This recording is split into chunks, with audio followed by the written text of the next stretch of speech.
Alrighty, welcome to Romera Records virtual cast. Today we have on Tehya Nakamura. How's it going?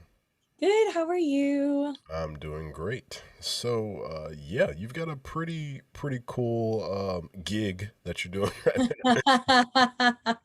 You are a second grade teacher, and you teaching history in second grade?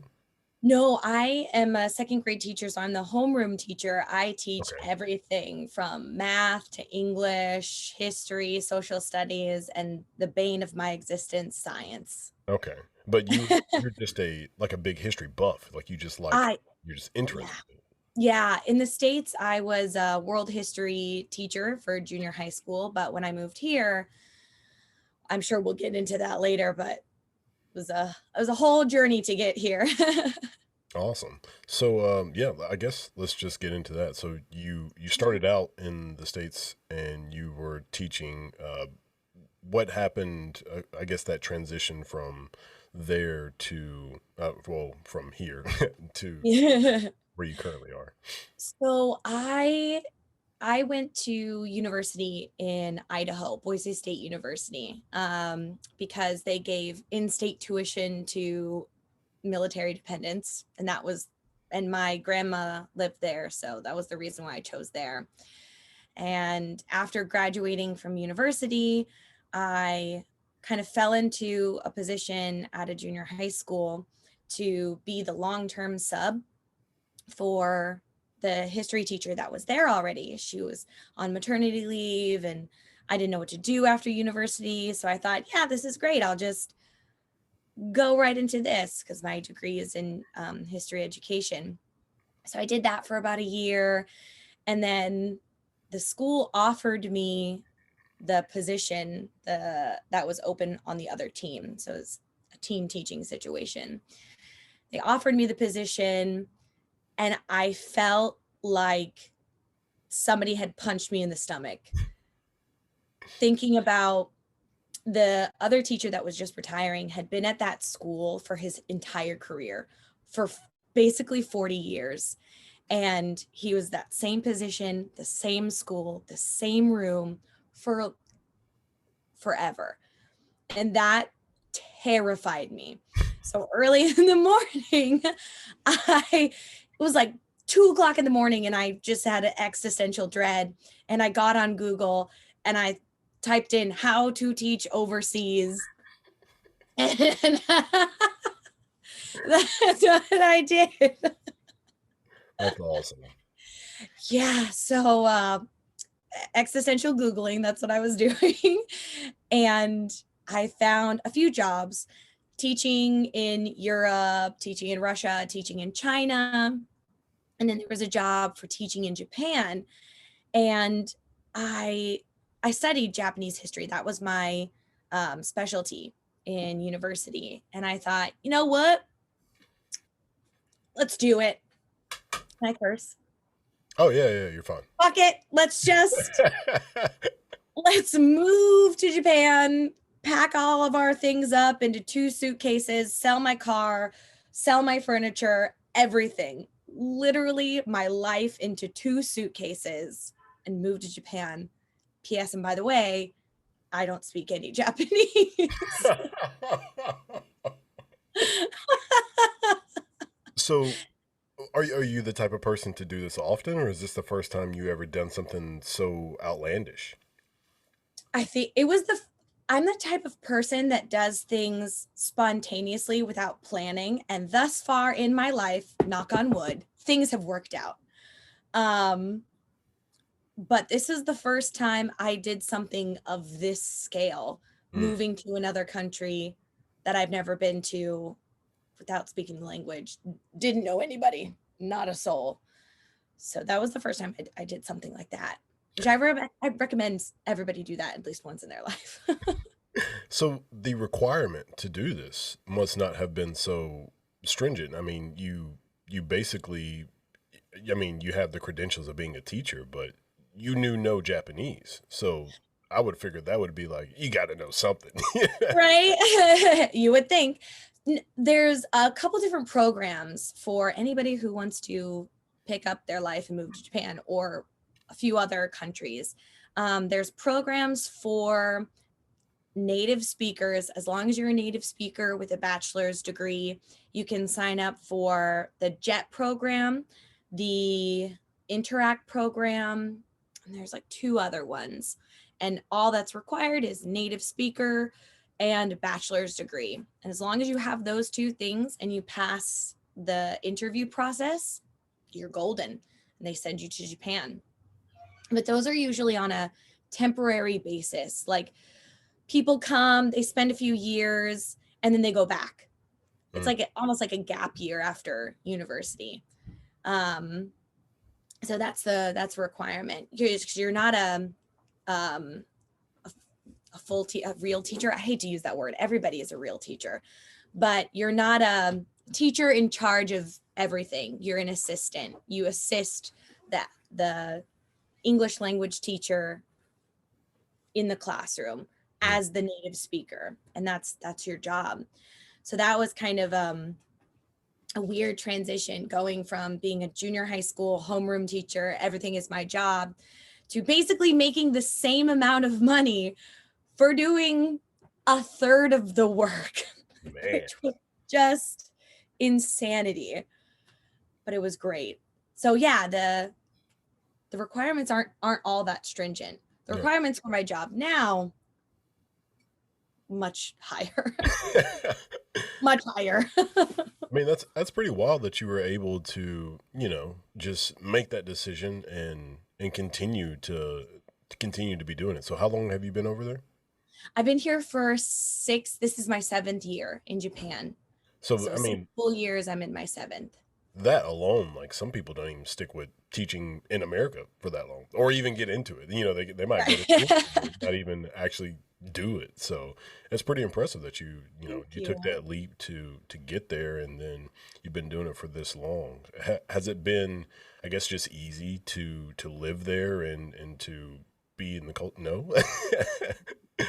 It hasn't. There's moments of absolute wonderfulness. When I first got here, it was just that honeymoon phase of being so in love with Japan, and everything was new. And I was in a tiny little town on an island called Shikoku. So I was there first. I was in the biggest town on that island, and it was teeny tiny, smaller than Boise, Idaho, which I had just moved from. And it was a culture shock, but in a really good way for the first couple months. And then slowly, when real life things started to happen, like, oh, I need to get internet. I need to figure out how to go grocery shopping. I need to figure out how to pay this bill. I need new socks and I don't know where to go. Those kinds of things just kind of piled up and piled up. But luckily for me, I had a really good support system there. There was a lot of wonderful teachers that helped me out and, got me the things that I needed. And also the other assistant language teachers that were there were super helpful in helping me find out how to live in Japan. So there's definitely really good moments and really not good moments. Are you the type of person who, like, when you get in those situations, do you just like, you seek out help, or you like, I can do this by myself? I'm an I can do this by myself type of person. I've become more of a ask for help. You have to here, because there's just some things that you cannot do by yourself. So you basically become a child when you move to a different country and you don't speak the language. And if you want to be successful in that situation, or in any situation, I think you have to be okay with asking for help. But that was not my reality the first year and a half that I lived here. I tried to do everything by myself, and it didn't work out. That's a pretty cool way to look at it, because children, if especially, I guess, maybe 3 and younger, like, they speak English. I mean, especially if you're American, but like, they speak English, but you're not really understanding what they're what they're talking about. So Right? that's that's how, being in another country, you might be able to see some words and be able to say some things like konnichiwa or, Yeah. stuff like that. Like you can recognize it because, America has, certain songs or words and phrases that we replicate. But other than that, like you're pointing at things and like making hand signals. And it's like, Right. that's what a kid would do. Like a kid would just be like, thing. So This one right here. yeah. So I mean, did you find that that was something that was it exciting to know that you were in that situation? Like, how did that feel? Yeah, there are moments of excitement like, ooh, I don't know. I'm about to order this thing. Yeah. I don't know what it's gonna be. Hopefully it works out. Like this person at the convenience store just asked me this thing and I said yes. Hopefully that works out. So in those low stakes situations, it is exciting. And then in higher stakes situations, sometimes it's also exciting, but then it becomes terrifying, like going to the bank and renewing a passport or something, renewing my visa and going and crossing your fingers that you have all your information, because if you don't, then you have to come back again. And you could say something wrong at the bank and send her all your money to somewhere else, which is terrifying. But it is exciting. If you are that kind of person, it's definitely exciting. So something that I just thought about. So Mhm. I was in the Air Force, Oh and yeah, my dad was too. oh really? Okay. Yeah.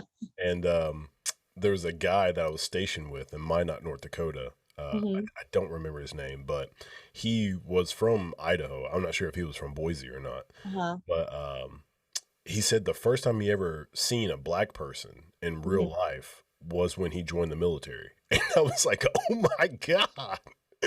Sure. So, Sure. so how was your upbringing? Like, did you had you ever met somebody Japanese, or have you messed around with other cultures? Like, how did you grow up?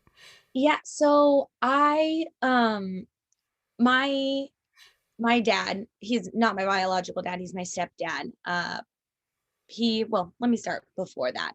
So my mom, single mom life, me and my brother, and she went to university at the University of Omaha, which is a pretty international school. There's a lot of international students that go there. And I had four moms growing up. I had my mom, my German mom, my Nepalese mom, and my mom from Netherlands. So my actual mother, and then her three best friends growing up. They all kind of raised us together, all the kids, because when you're going to university, even when you're not a single parent and you have kids, it's really hard. So it was like a little village of women taking care of all of us. So I had that side. And then my absolute best friend in elementary school was Chinese. And she her dad and mom, I think they immigrated to the United States, and she also immigrated to the United States. I don't remember how old she was when that happened, but she came to my school and I chose her. I was like, "Oh, you're my best friend now."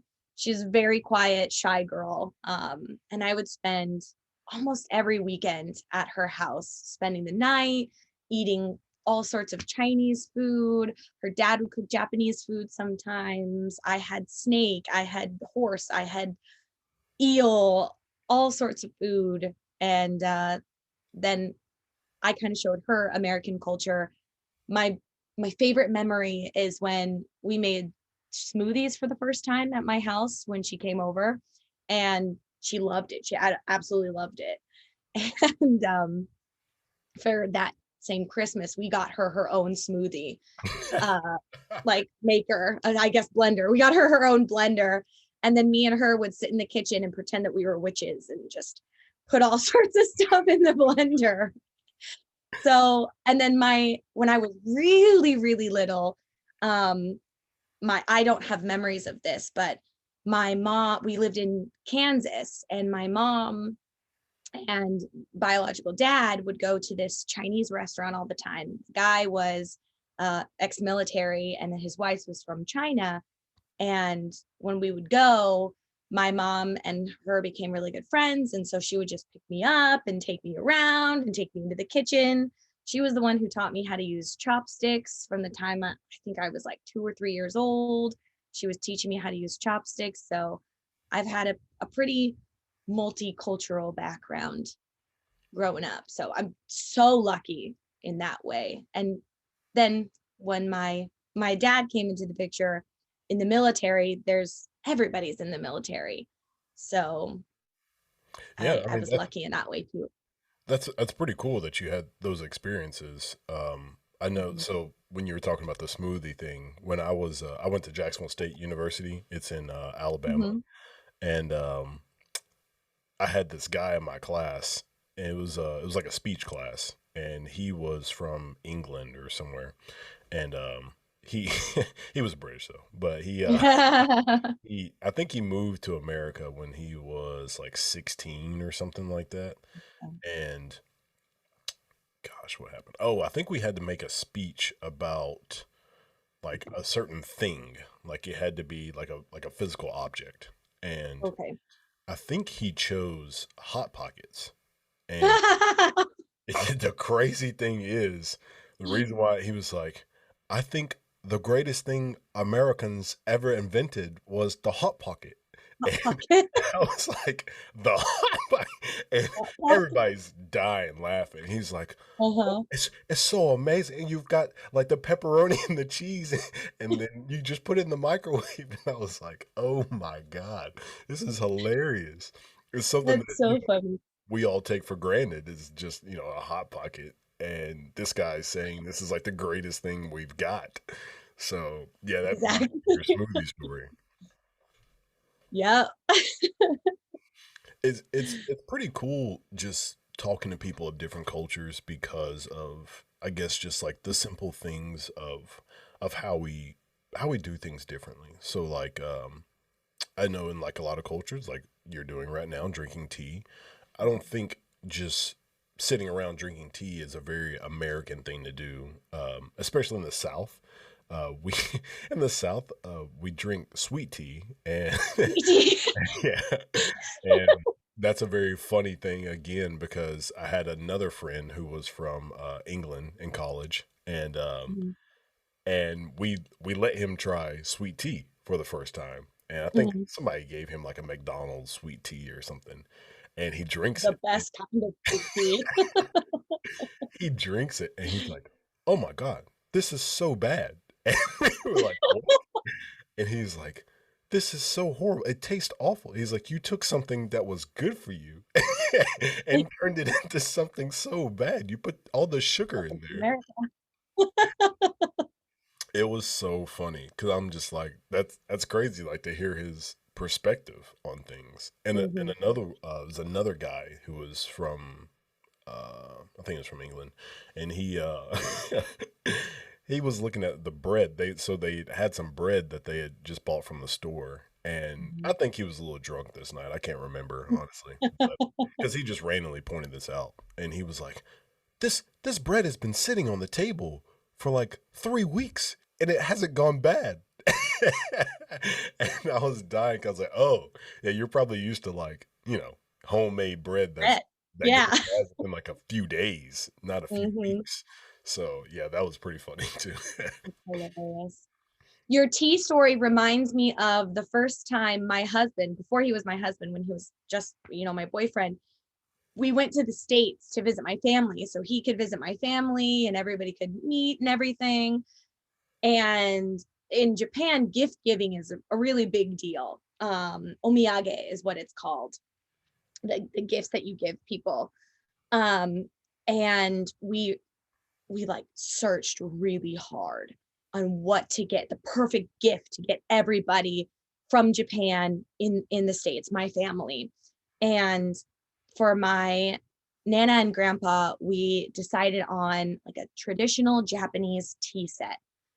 And we got the cups, we got the teapot, we got the tea, everything, the whole 9 yards.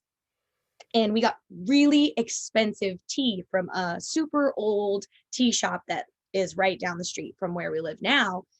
And we brought it. And my husband's name is Rin. And Rin was so excited. He like got out the gifts and he was like, here you go. And my Nana opened it up. It was like, tea, amazing. Like, let's make some right now. He made it, the special way. And then she drinks it. And the first thing that she says is, Heidi, my mom, can you get me the honey? And my mom brought the honey over and my Nana put it in the tea. And my husband's face was one of abject horror because you never put sweetener in Japanese tea. That's not a thing. You don't do that. And so this crazy expensive, high quality tea that we spent like an hour choosing, talking to the little tea shop owner, my Nana goes and puts honey in it. So what was his reaction? Like, I mean, obviously, other than the face, but like, Mm-hmm. did he try to explain, or did he just let her? He he was just like, what? Uh, uh, nor uh, we don't usually put honey in it. Like Japanese tea is supposed to be bitter. And she was like, oh, well, I like it with the honey. And I was like, okay, Nana. Okay, we're gonna let this one go. And so later on at night when we were back in our room together, he was like, I'm never getting your Nana tea ever again. Great. That and But he thought it was funny. It's one of his favorite stories from the times we visited the States. So and that's a thing. Like we in America we tend to take other people's cultures and then just throw a twist on it. Like yeah. everything we do, we just want to make it more home feeling. Like we're like, all right, yeah, cool. Mhm. We like a culture and everything, cool, but let's turn it into something American. Exactly. Which is, it can be such a good thing and then it can be such a bad thing at the same time. Absolutely. So, all right, so you've made the transition. You're there. You've started teaching, and Mhm. now what do you do when on like your first day? Like, are you just thinking about all the things that led you up to the experience? Or are you just in the moment? How do you feel about that? So my first day of work. Hmm. So I flew into Tokyo. We had a 3-day orientation, which was, I don't remember anything from the orientation. It is nothing. I remember nothing. I vaguely remember going to karaoke with people that now I don't know their names. I don't know where they are. That's all I remember. And so we were told to fly in a suit and like a jacket. Mind you, it is July in Japan Mm. and it is hot and humid. So I'm wearing a suit jacket and like a nice dress and my makeup, and I'm on this hot ass airplane going to the place that I'm going to be living. And I get off the plane, sweaty, disgusting. And I'm immediately greeted by two very lovely ladies who asked me if I'm hungry. And then they asked me, what do you want to eat? And I said, I have absolutely no idea. And they said, sushi. And I was like, great, I know that one. And we went to the sushi place in the airport. And I apparently didn't know what sushi was because that was not what I had expected. We had the nigiri, which is the fish on the top of the rice, but I'd never had anything like that before. I've always had like Hawaiian sushi, like Americanized sushi, like the California rolls and the tempura rolls and things like that. Hmm. I'd never had the like slice up an octopus, put it on a piece of rice kind of sushi before. Mm. Um, so which it was great. It was fine. I loved it. It was just a little bit of a culture shock. And then looking at the menu, I think that was the moment that I realized, holy shit, I live in Japan. When I opened up the menu and I was like, I cannot read any of this. I have no idea what any of this means. I couldn't even guess. I could not even guess. So that was a weird moment. Cool moment, but a weird moment. And then they said, okay, now we're going to take you to the school for, your first day. Cause I got there at like noon, and then they took me to the school, and they sat me down at my desk, and they just said, wait here. And people were kind of like, on the whole, I would say people in Japan are pretty shy, just as a culture. They're very, very polite. The culture here is very polite. Um, so people didn't really come and talk to me yet. They were kind of shy. Like people were like nodding, like acknowledging my existence, but didn't really come over. And I didn't know what to do because I don't speak Japanese, or I didn't speak Japanese at that time. And then the IT guy, which I would later find out he's the IT guy, I didn't know at the time, came over to me and was like, picture okay? And I was like, yes. And he took a picture of me, and then that picture was on the homepage of the school for like a year. Oh my goodness. I know, I know. And then a few teachers started to come up to me, because English teachers I didn't know at the time, but they had lessons, and then they all came back. There was just a flood of teachers and students coming back into the teachers' room, because in Japan, the teachers don't have their own classrooms. The students have their own classrooms, and the teachers are in the teacher's office all the time. And you take all your stuff with you to the class. That's how schools work here. Yeah. So there was a flood of teachers and students coming back into the classroom, and the students were like, oh my God, this is the new assistant language teacher, blah, blah, blah, blah, blah. And then the teachers were like, oh my gosh, there's a white lady in here. And I was like, oh my God, I know, I'm sorry. So that was my first day at the school. That's pretty crazy. So when you're like, I guess, trying to communicate with the teachers and the students, how's their English? My school, I was fortunate to be placed at what's called a super global high school, which was really, really high academic high school. Super global? Yes, it's called a super global high That school. sounds awesome. There's super global high schools and there's super science high schools here in Japan. So yeah. So I was at a super global high school and a super science high school. Because I taught at three different schools. And so the kids had, just like any school, there were some kids that were like really, really good at English. And then there were some kids that had lower level. All of the English teachers could speak English at varying levels, but all very good.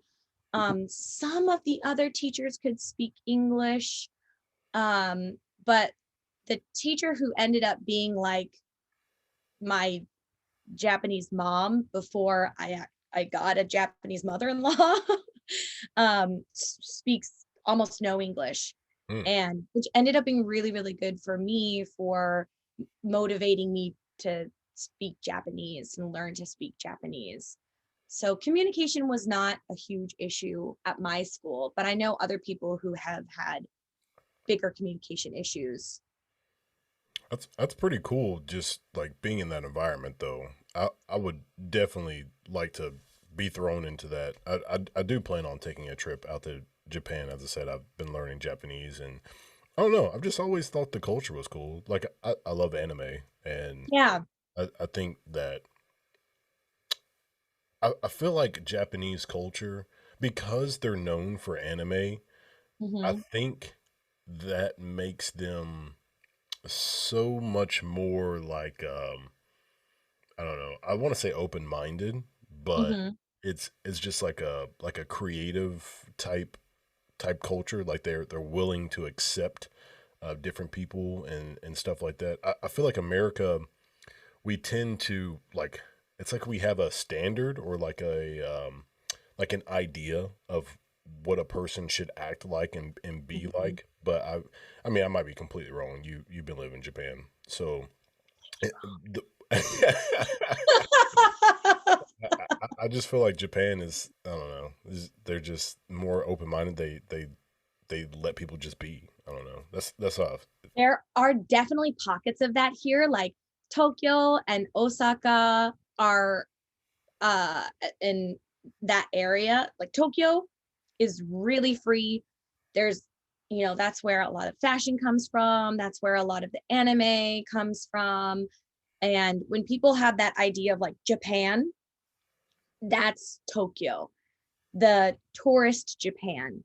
When you move out farther away from that center, from Kyoto and Tokyo, it becomes more and more rigid. Society and standards and where you should be in your life and what you should be doing in your life becomes more rigid. Of course, just like anywhere in the world, there are exceptions to the rule. Um, but I would say for the most part, um, when you're outside of those big city areas, structure and social standards are really important. Yeah, And I mean that can also be true in America. Like for sure. I could definitely say that in bigger cities, people tend to live more freely because there's so many different kinds of people in big Mhm. cities. So it's kind of hard to um, put people in like these bubbles or whatever of like, we all think the same. Like Yeah, when exactly. that's easier for like rural areas where people don't live as close and stuff like that, but like in Mhm. big cities, um like I recently went to New York City for the first Mhm. time, and I was like, oh, this is cool. Because there's just so many different people. Like I've been in big cities before. I've been to a lot, like LA and stuff like that, but Mhm.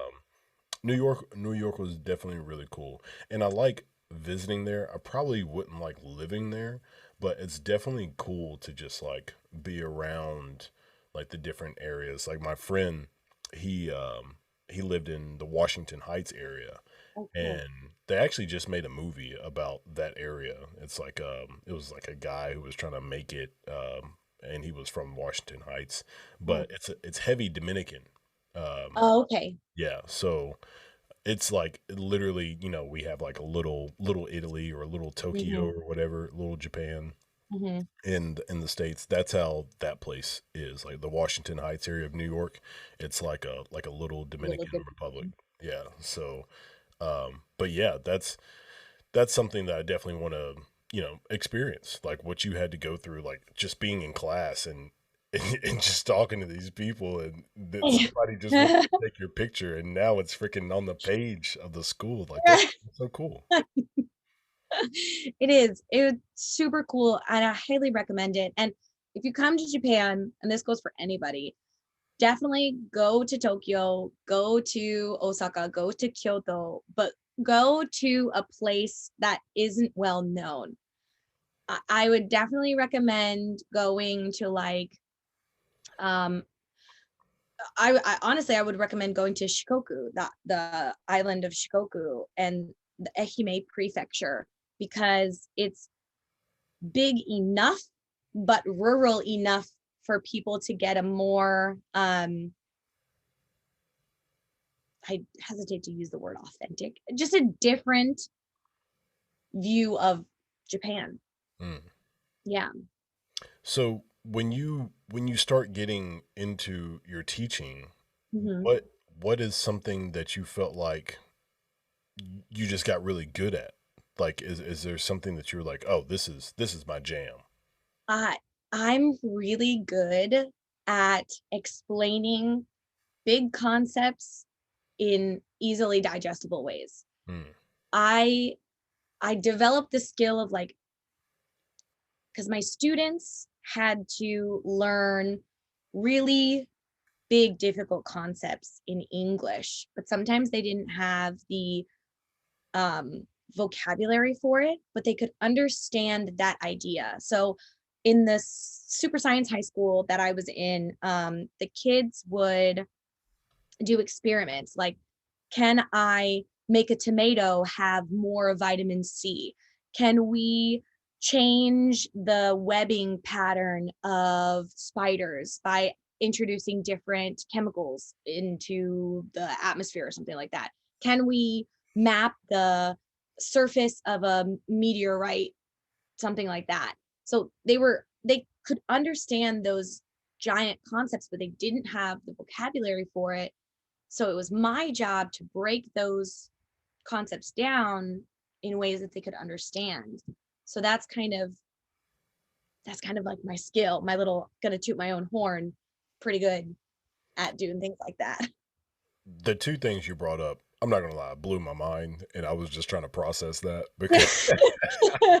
because I don't think I've ever heard those sentences before of Neither did I. can we add more vitamin C to, so that just tells me the influence that these schools have had on you to be able to think that way. Like I don't know if you had already experienced that, like if the kids have already done that or you just made that up on the spot. But either way, that's crazy thought. Like to even think about that kind of stuff for and what grade are you teaching? So at this time, I was teaching 10th, 11th, and 12th graders. So Okay. in like in American number, like high school, 10th, 11th, and 12th, sophomores, juniors, seniors. Okay. So yeah, that's pretty wild for them to be introduced into that. Yeah. Do you feel like their culture is just like a step above? I think definitely when it comes to math and sciences, um, the kids are more willing to get into them Mm, because here the bullying, not bullying, but like you get made fun of if you're dumb. mm, If you are a super smart kid, then that makes you popular. The sports kids are also popular too. There's like two groups of popular. If you were really smart, then you are super popular. If you are really good at sports, you're popular, but you also have to be smart too. mm. And I see that reflected in like anime. Like Mm-hmm. the smart kid is usually either really popular or people well, I wouldn't say people like just ignore them, but like they know who he is. Like Yeah. there's I guess there's two different, like there's popular then there's famous. You know what I mean? Yeah. Like people can Yeah. know who you are but not really care to talk to you. And then there's Mm-hmm. people who like people know who you are and they want to talk to you, like they want to be around you. Yeah. So Exactly. do you think it's a little bit of both with like the smart kids or the For athletes? sure. I think it is a little bit of both. And I definitely think at that school, because it was so science heavy, that also created an environment for them to excel more in science. The cool thing about Japan is cool and kind of startling thing about Japan is high school is not mandatory here. You don't have to go to high school. Oh. Yeah. So you have a bunch of different kinds of high schools too. Where I used to live, there was a forestry high school, a fashion high school, a medical high school, just a commercial high school for people who are learning how to be accountants and bookkeepers and things like that. There's shipbuilding high schools. One of the teachers that I worked with, her son traveled far away to go to shipbuilding school, high school. So there's all these different kinds of high schools that are here, which is so cool. That's extremely cool. That's something that I've always wanted America to do because Right? I was always like, why? Because our system is so, to me, it's really old fashioned. Like it's set up Mhm. for that. Like I always bring this. I brought this up in like 12 different podcasts, but um, our system is set up for like in the movies, like old movies where you've got like the school teacher and they're just teaching like 12 kids and they're just like that's that small little schoolhouse. Like that's really how we still are set up is and it's not, it shouldn't be that way anymore. Like we should have that system of, Mhm. hey, what do you want to do? Well, I don't know. Well, all right, well, we got some choices, pick one. And in America we don't have that. We just have, all right, we've got this bulk plan, bulk Mhm. system, and we're just going to feed it to you, and then when you get done and you graduate, good luck, pick something. Yeah. You are preaching to the choir. As an educator and a history person, The history of education. A school from the 1800s should not look like a school from 2021. Like, no, we missed something. Where has the original plot of the movie gone? We can't. There's just a disconnect that I agree with you is very frustrating.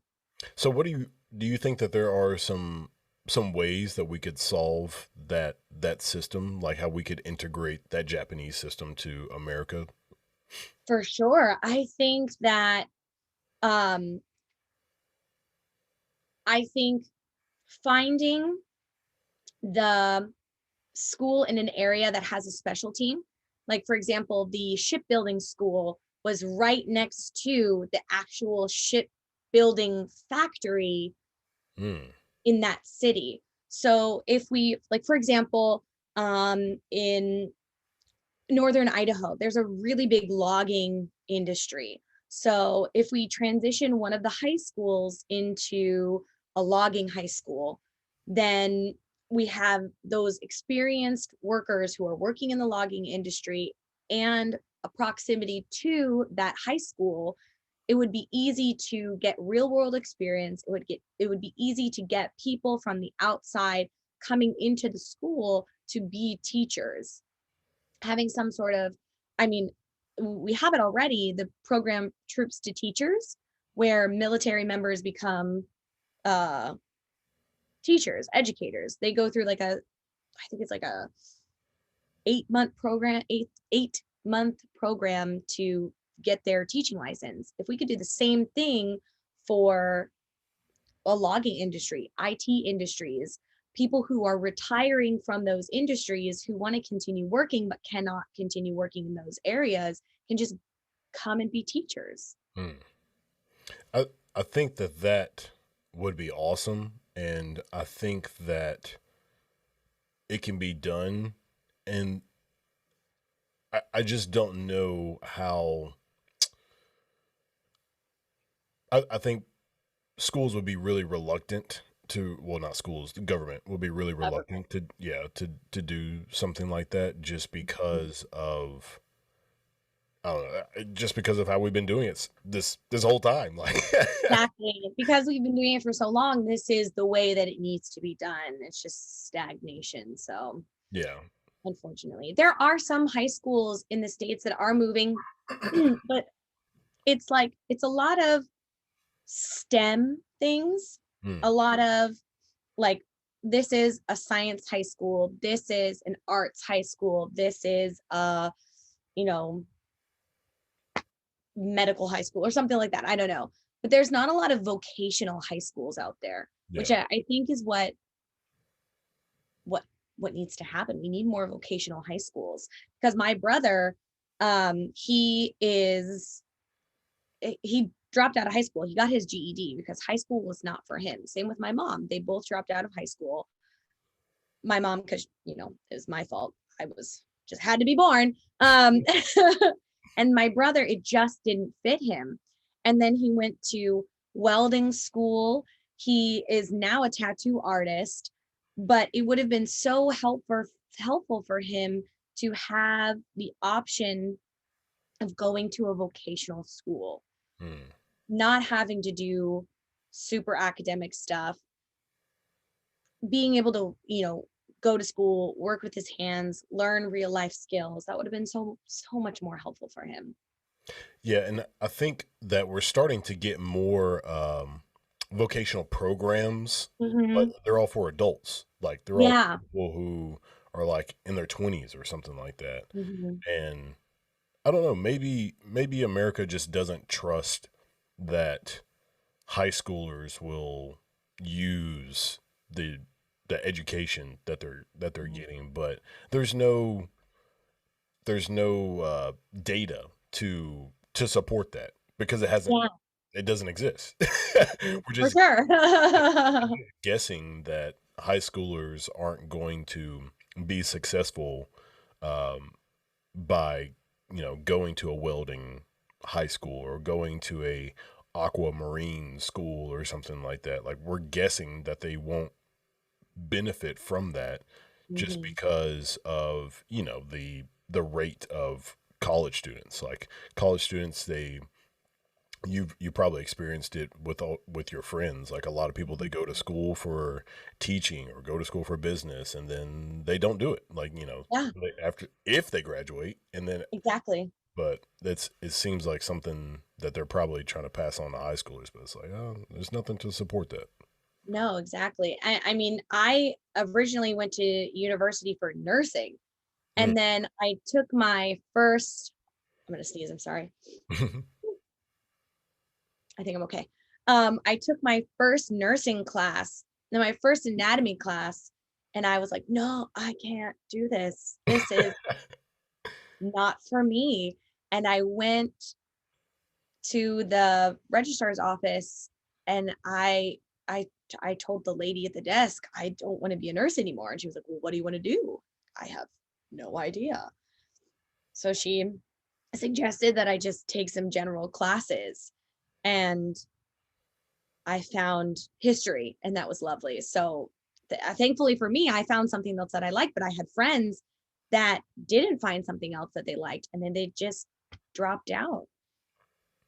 So my wife, Hmm. she says she hates history, but Uh-huh. we found out that she just hated the way she was taught history. Yes. Yes. Yes. Yes. Yes. And you're, not not to shamelessly plug myself, but I'm going to shamelessly plug myself if that's okay with you. If you are a person who thinks that you hate history, check out my podcast, please, because you don't hate history. You hate the teacher who taught you history and the way they taught you history. There is, I'm a firm believer that each person in the world is a part of history. We, us right now, we are making something that could go into a digital archive, and we are making history right now. People are making history all the time.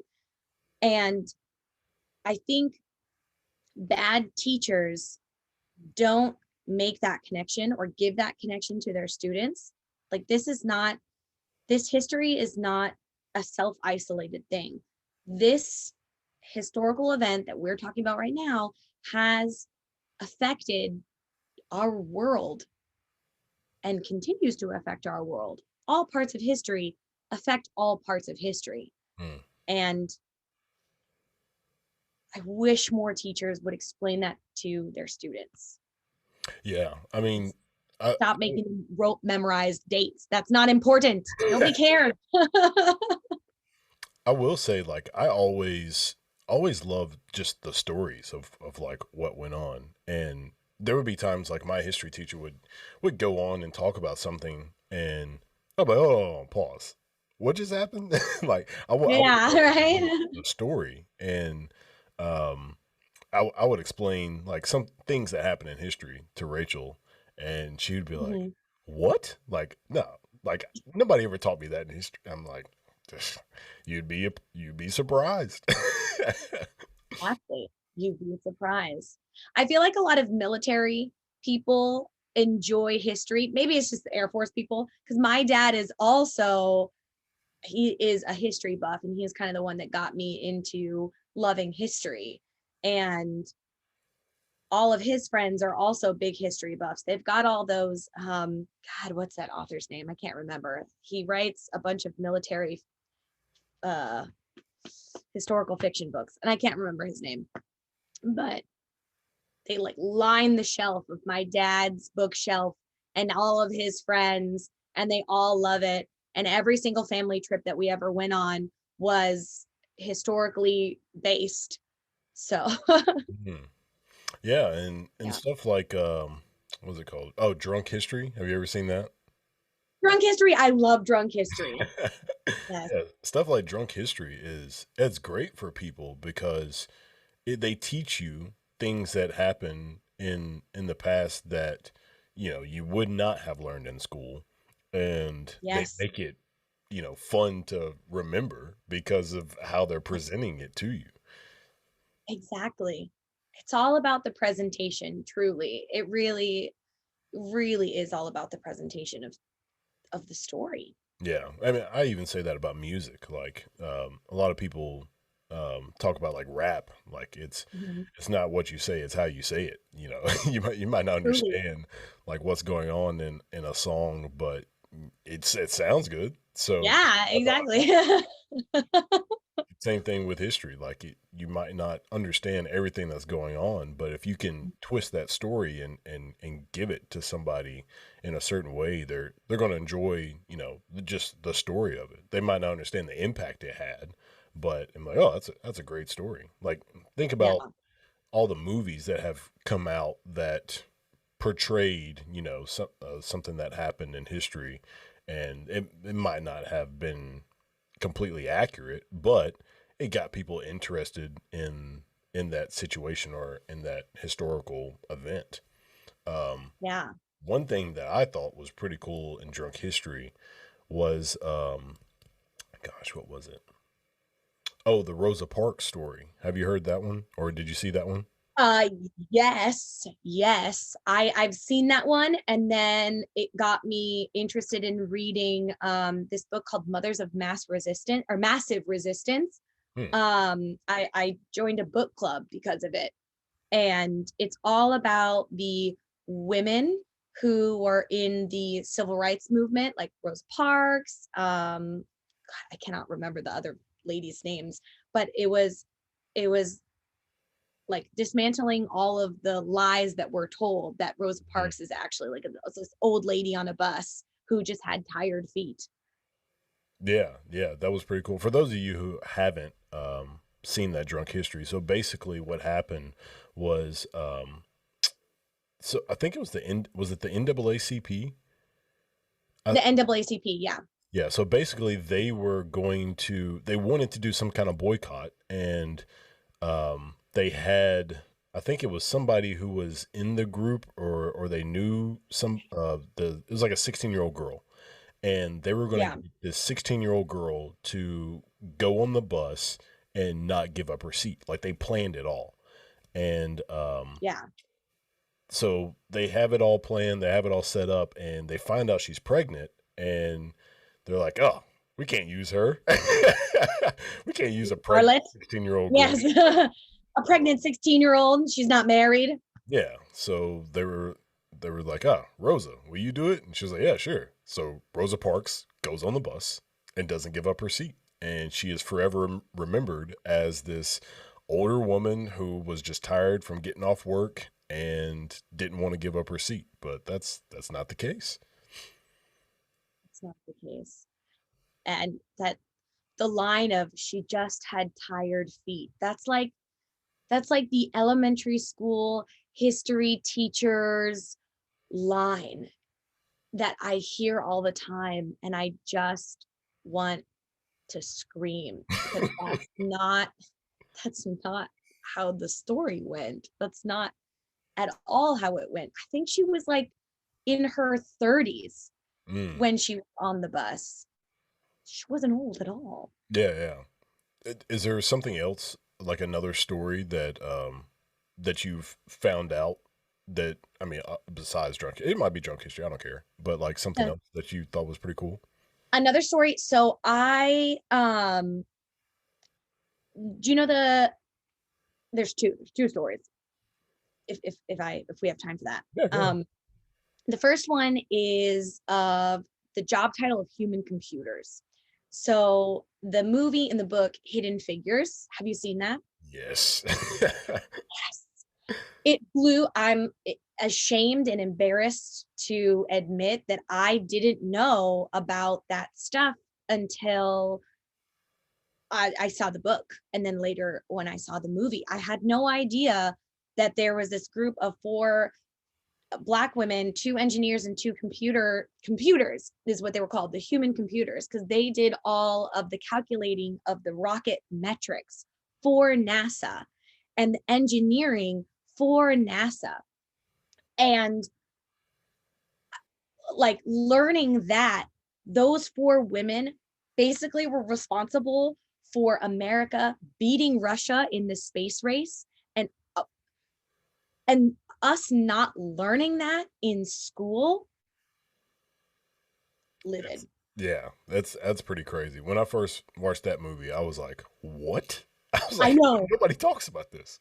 right? Right? It was, I'm speechless. So when you first found out about that, is was it like a something that you were just like, oh, I've got to tell everybody? Yes, it was. It was something I had to. Well, my first emotion was angry. I was angry that, number one, I had no idea that women were a part of the space race in the first place. So I was angry about that. And then second of all, I was angry because these four amazing Black women, where were they Yeah, in this? I mean, there's so much history surrounding the space race. There's so much writing around the space race and such little information about those four women. So I was angry. And then I just had to tell everybody. That was the thing. I just needed to tell everybody. And I did. I told as many people as I could. yeah. I mean, that's it's a very um, monumental situation that happened in America, and especially for like number one for Black people, and I think that was around the '60s, right? Yeah. Mm-hmm. So I mean, that was the civil rights movement was in that era, and then second of all, for it to be women, like be a angry white woman as you may, like in that time period, but like that's got to be inspirational for you to see Right. those Black women doing that. Like you've got to be like, oh, that's pretty cool. Like we Right. all that was a win for all women. Like granted, yes, for Black women or Black people especially, Mhm. but for women in general, that was a win for them. It was a huge win. And I just like, it breaks my heart a little bit, my little history heart, like thinking about all of the history that was lost, or all of the changes that could have happened if those stories, if the story of those women had been more publicly displayed or announced or taught about. Like having role models and having representation in history, of course, like media and things like that is very important, but representation in history is also super important too. Mm. So just thinking about all of the missed opportunities, not having those stories taught in mainstream education is just heartbreaking. Yeah. Is you had another story? Yes. So, oh, oh my God. I have an episode coming out this weekend about the true story of Viking women. And Vikings, like, you have the token woman that was like on the raids, right? Even in the TV show Vikings, like there were some Viking women that were there, but the majority of them were men, right? But that isn't true, Mm. because we've got all the majority of the evidence that we have for Viking civilization. Number one was written 200 years after the Vikings had converted to Christianity. Okay. So Christians were writing 200 years after the fact about Vikings who had basically terrorized England's churches for like 100 years. And we have that first lens of our view of Vikings. And at the time, women were less than nothing. And so all of the historical figures got turned into mythology. Mm. All of the female historical figures got turned into mythology, like the Valkyries became mythological characters, shield maids turned into shield maidens, Mm. which were mythologized. And then our second lens of looking at Vikings is from the Victorian era. And women's position in the Victorian era was that of take care of the kids, take care of the house, you GTFO from your husband's life. Like you were there to serve him, kind of thing. And the anthropology and archaeology at the time was also very sexist. So you have something called sexing by metal. So in a grave, all of the metal artifacts, the swords, the jewelry, the weapons, the household goods, determined the sex of the skeleton inside the grave. So I know your face says it all. I wish you could hear. I hear his face. I wish you could see his face right now. So if a skeleton, even if it was cremated, even if this skeleton was cremated, if it was found with a sword, it was a man. Mm. If the skeleton was found with jewelry or keys, it was a woman. And if the bones were on the thinner side, it was a woman's skeleton. If the bones were on the thicker side, it was a man. And if the skull was smoother, how do you quantify smoother? If the skull was, I know, right? How do you do that? If the skull was smoother, it was a woman's. If the skull was a little bit more bumpy, it was a man's, which is absolutely just straight fuckery. Yeah, Okay. That is sure. not not a way to classify information. So the greatest example of a Viking warrior burial that we have is BJ 581 is the name of the burial, and it's in Scandinavia. And for like almost 200 years, they thought that that was the skeleton of a man. And this was the it grave because it had the most Viking weapons of any grave ever. It had the most ceremony, it had the most prestigious artifacts. The skeleton was buried with 2 horses, which is a big fucking deal. Um, and it was just the greatest representation of a Viking warrior that we had. In 1970, a female archaeologist, was looking at the bones, and she was like, "This is not a man. These are not the bones of a man." And she did DNA testing. She was looking for the Y chromosome, the male chromosome. It was not there. This skeleton was a motherfucking woman. It was a lady. I know. And then the archaeological and the historic community was like, no, it's not. You're dumb. And they started coming You're a up with, woman. right? How dare you? How dare you, a woman, say that our world's greatest representation of what a Viking warrior is a woman? You're dumb. Right? So basically, all of her research was covered up. Everyone just dismissed her as being a crazy person.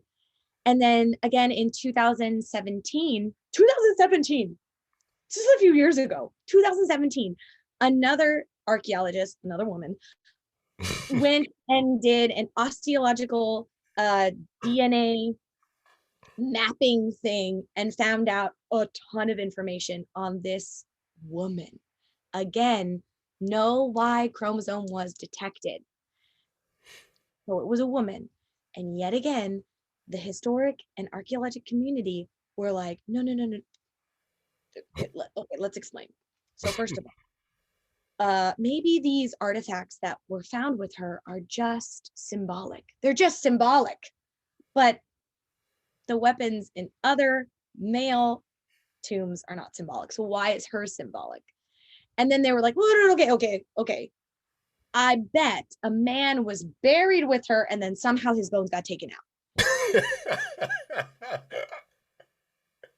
I was like, what? They were like, yes. That's the only explanation. His bones somehow disappeared. And then the team of archaeologists were like, we can literally map out the shape of the wooden bow and arrow that has since rotted and disintegrated.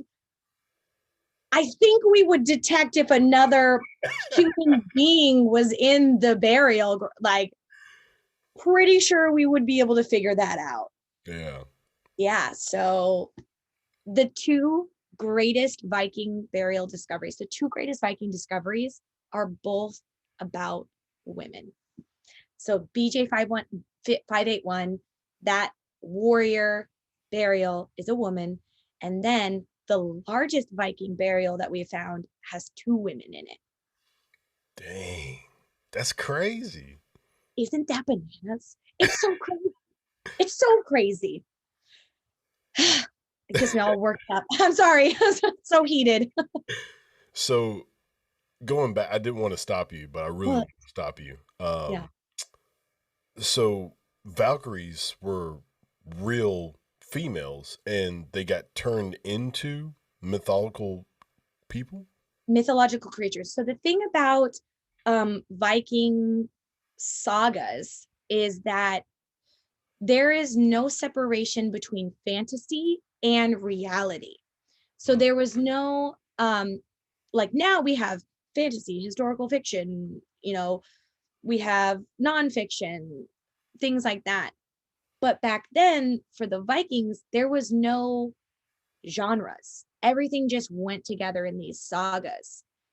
So there's dragons, but then there's also actual historic events that we know are true. So the interpretation of the Valkyries was these women are in the same vein as the dragons. They're not real, they're mythology, but these male warriors that did the same fantastical stuff that the Valkyries did, they're real. These Valkyries are not real because in our current society, uh, back then, in their current society, women, it was impossible for them to imagine women in that kind of role in anything other than mythology. So that's why it got classified into the male warriors are real warriors, they're historic figures. The female warriors are mythological because that just can't happen. Women cannot be warriors. And it happened once again in the Victorian era. That's crazy. Wow. Yeah. Oh, yeah. It's so crazy. And if you want an excellent book recommendation to just blow your freaking mind, um, it's The Real Valkyrie, The Hidden History of Viking Warrior Women by Nancy Marie Brown. It's this book here, and it is mind-blowing. Okay. I'll have to Yeah, check that out for real. it's so good. It's on. Um, I'm listening to it. so let's wrap this up. Yeah, sorry, I got so No, off topic there. no, you're good. Give everybody your information for your you've got your podcast. Yeah. Anything else that you do, just give it out. Okay, awesome. So you can find me. My name is Tehya, but I go by TK on my podcast because I thought it was cool when I first started it. So my podcast is For the Love of History. You can find it on all streaming platforms. And if you want daily history content that I make, you could go to the podcast Instagram, For the Love of History podcast on Instagram, and I make reels every day. I have fun Japanese posts on there. I give information about each episode that you can, dive deeper into the topic. So those are my two places on my podcast For the Love of History and my Instagram For the Love of History. And all my information is in the link in my bio on Instagram and on Twitter. So you can find it there.